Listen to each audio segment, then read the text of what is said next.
Hello everybody and welcome to today's video. So I put into one of the LLMs, I think it was Gemini, and I said, can they give me a full translation of the Igeress Haramban, which is Rambam's ethical letter, and the detailed commentary on its teachings, values, and practical application for daily life. And this is what it came out with. Igeress Haramban, which is Ramban Nachmanides' ethical letter. Igeress Haramban is a short ethical letter traditionally attributed to Rabbi Moshe ben Nachman the Ramban, who lived in 1194 to 1270 CE, a major medieval Torah scholar. According to tradition, the Ramban composed the letter in Acre, in the land of Israel, in 1267 CE, addressing it to his son Nachman of Catalonia. The letter reads like a spiritual will, emphasizing humility, modesty, and God-fearing conduct. In it, the Rambam instructs his son to cultivate calm speech, shun anger, and walk in humility. As Safaria notes, the letter admonishes his son to live a humble and modest life, and even commands that he read it and internalize its teachings teachings weekly. Over the centuries, the Igeress Haramban has enjoyed wide circulation and has been included in many editions of the Siddurim prayer books and other ethical seforim, and is cherished in Jewish education as a concise guide for personal refinement and piety. So this is the translation. Hear, my son, your father's instruction, and do not reject your mother's teaching, Proverbs 1:8.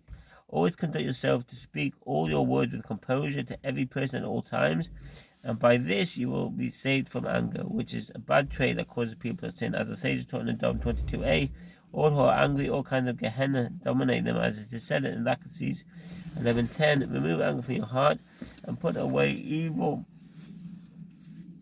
from your flesh. And the evil here means Gehenna. As it is written in Proverbs 16:4, the wicked shall also be for the day of evil.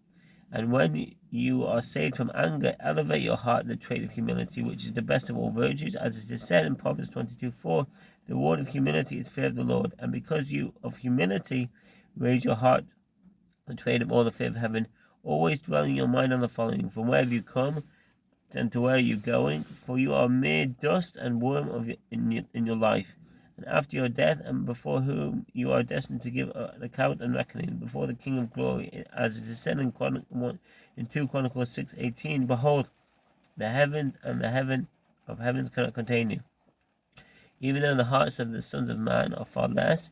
As it is said in Jeremiah 23:24, am I not the Lord who fills heaven and earth? When you contemplate all this, you will stand in awe of your Creator and refrain from sin, and through these qualities you will find joy in your portion. And if you live with the trait of humility, shrinking from everyone, fearing them and sin, then the divine presence will rest upon you and the radiance of its glory, and you will merit the life of the world to come. Now, my son, know and see that he who is proud in his heart over other creatures, he is rebellious in the kingdom of heaven. For he is boasting in the very garment of the kingdom of heaven. As it is said in Tehillim 93:1, the Lord reigns. He's clothed with majesty. In what can a person's heart boast? If in wealth, it is God who makes poor and who makes rich. If in honor, is it not from God? As it is said in 1 Chronicles 29:12, both wealth and honor are from you. How then can one glory in what is God's? If in wisdom he takes away the speech of trusted men and takes counsel from the elders in Job 12:20. Conclusion: everything is equal before the divine presence, for even his anger he humbles the arrogant, and with his favor he exalts the lowly. In Eruvin 13b, therefore lower yourself and God will exalt you. Therefore I will explain how to walk in the trait of humility, to live by it always. Let all your words be with tranquility, and your head bowed, and your eyes gaze downward to the earth, and your heart upward. And when speaking, do not look someone directly in the eye. Avoid aggressive or distracted eye contact. Let every person be greater than you in your own eyes. If he is wise or rich, honor him. If he is poor, you are richer or wiser. When you are rich or wiser, and consider in your heart that you owe him, and that he has a merit from you. For if he sins, it is unwitting. Bahal halach. unintentional, whereas you will be sinning deliberately. In all your words, deeds, and thoughts at all times, think in your heart as if you are standing before the Holy One, blessed be He, and His presence is upon you, for His glory fills the world. Let your words be spoken with awe and reverence as a servant before his master, and be humble before everyone. If someone addresses you, do not answer him with a loud or harsh voice, only answer only gently and calmly, as if standing before your teacher or king. Be very careful to study the Torah constantly, only what you can fulfill. And when you rise from your Torah study, search among what you have learned for anything you can implement.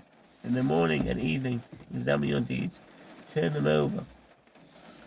Tin Yachad Chash, and review them diligently. In this way, let all your days be spent in teshuva, return to God. Remove all worldly thoughts from your heart at prayer time, and prepare your heart before the omnipresent blessed be. Purify your intentions, and reflect on your words before they leave your mouth. And thus conduct yourself all the days of your life in every matter, and do not sin. By this, your words, deeds, and thoughts will be straight and pure, and your prayer will be accepted. And be prepared for the righteous. Psalms 19:17, as it says, prepare their hearts, incline your ear. Read this letter once a week, and never fewer, that you may uphold its words and follow them always in the service of the name, blessed be He, so that you may prosper in all your ways and merit the world to come, reserved for the righteous. And every day that you read it, Hashem will answer for whatever is in your heart, that will uplift your supplication forever. Amen. Salah. And now we go a little bit into a commentary of it. So paragraph 1, the introductory verse, the Rambam opens with the verse from Proverbs in 1:8 to set a tone for parent-child instruction.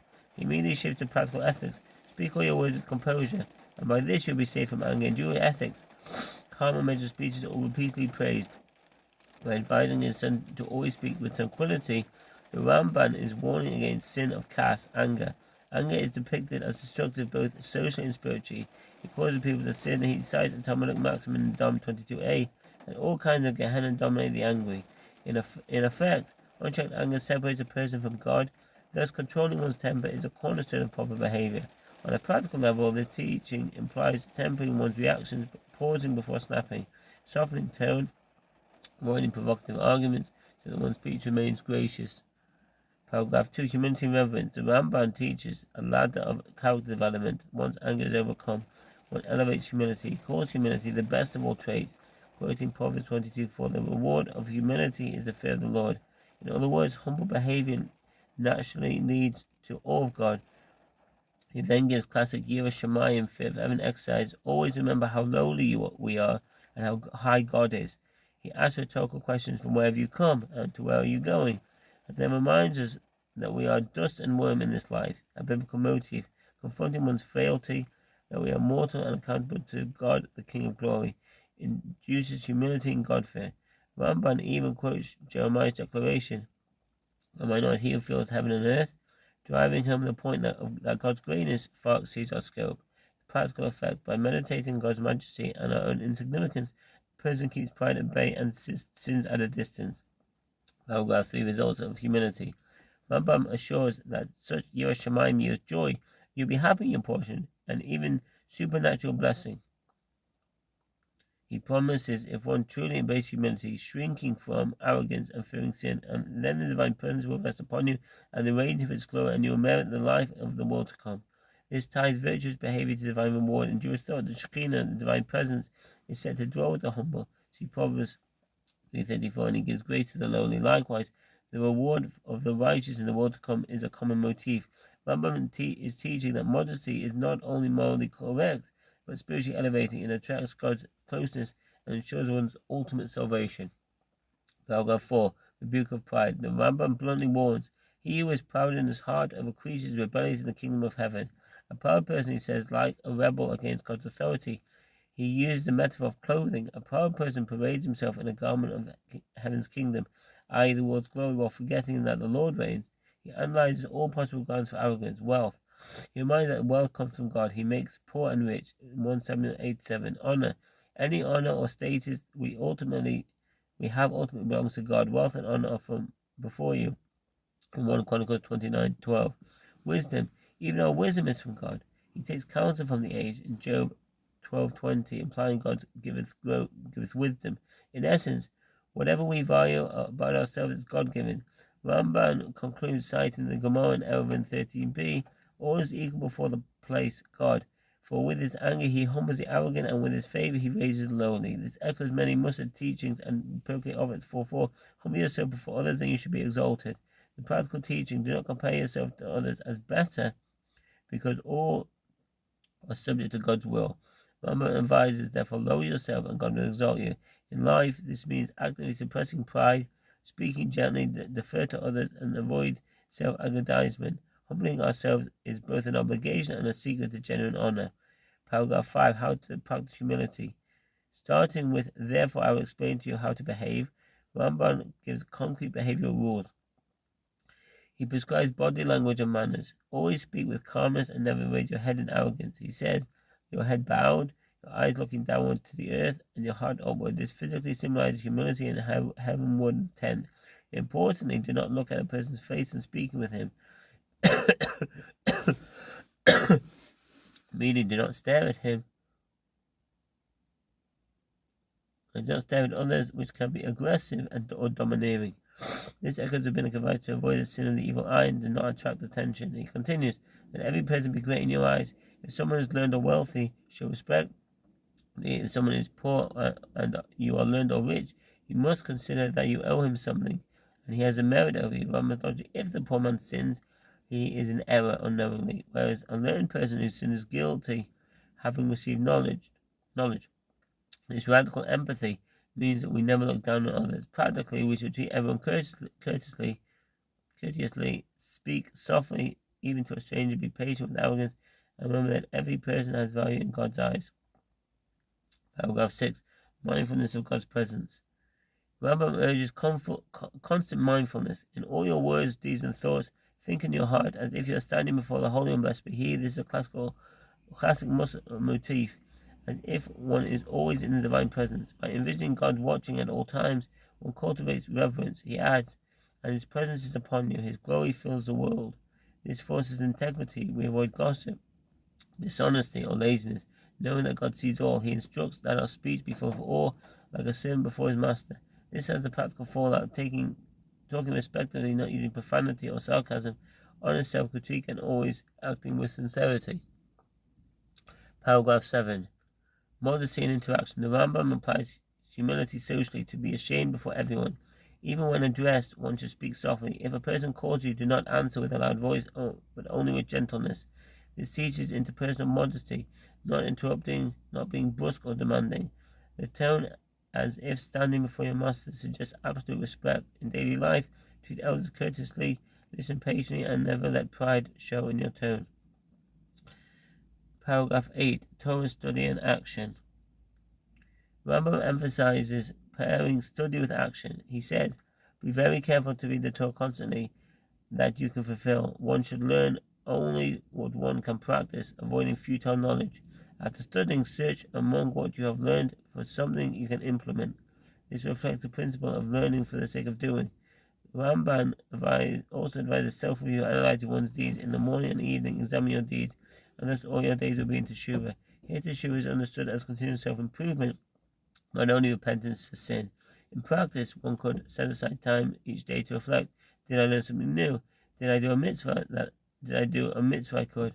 How can I correct my faults? This daily counting keeps one moving forward in growth. Paragraph 9. Prayer and purity.